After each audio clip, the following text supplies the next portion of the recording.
வரியிலிருந்து விலக்களிக்கப்பட்ட அமெரிக்க பொருட்களின் பட்டியலை இந்தியா மறுபரிசீலனை செய்து வருவதாக வெளியான தகவல் முற்றிலும் வதந்தி என்று இந்திய வெளியுறவுத்துறை அமைச்சகம் மறுத்துள்ளது.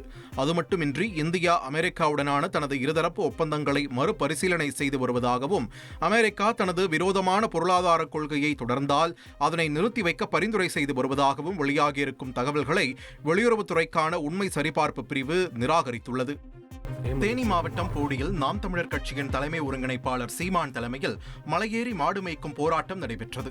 என்னது கொடுமையா இருக்கு. 1.5 லட்சம் மாடு இருந்த இடத்துல 5000 மாடா குறுக்கிட்டீங்க. எல்லாம் அடிமாடா கறிக்கு ஓடிச்சு. கால்நடைக்குன்னு ஒரு துறை வச்சிருக்கு. அது இதை பத்தி கவலைப்பட்டிருக்க. பால் வளத்துறைன்னு இருக்கு. பால் எங்க இருந்து வரும்? குழாயில் திருவினா வருமா? மாடு இல்லாம எங்க பால் வரும்? அந்த 2 துறைகள் எதுக்கு வச்சிருக்கு? அரசு வச்சிருக்குல்ல. அரசு பால் வைக்கிறது, மாடு மேய்க்காது. தடையை மீறி மாடுகளுடன் மலைப்பகுதிக்கு செல்ல முயன்றவர்களை வனத்துறையினர் அனுமதிக்காததால் இரு தரப்பினரிடையே தள்ளுமுள்ளு ஏற்பட்டது.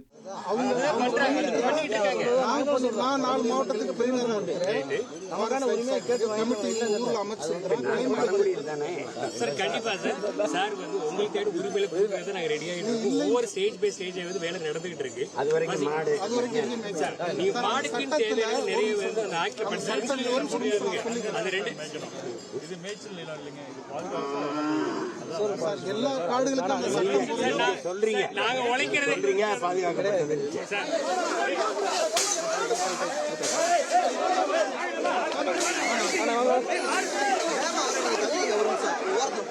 மீண்டும் அவர்கள் வனத்துறையினரின் எதிர்ப்பையும் மீறி 2 கிலோமீட்டர் தொலைவிற்கு நடந்து சென்று வனப்பகுதிக்குள் நுழைந்தனர். மாடுகளை அனுமதிக்காததால் வனத்துறையினருடன் தள்ளுமுள்ளுவில் ஈடுபட்டு மாடுகளையும் மலைவன பகுதிகளுக்குள் ஓட்டிச் சென்றனர்.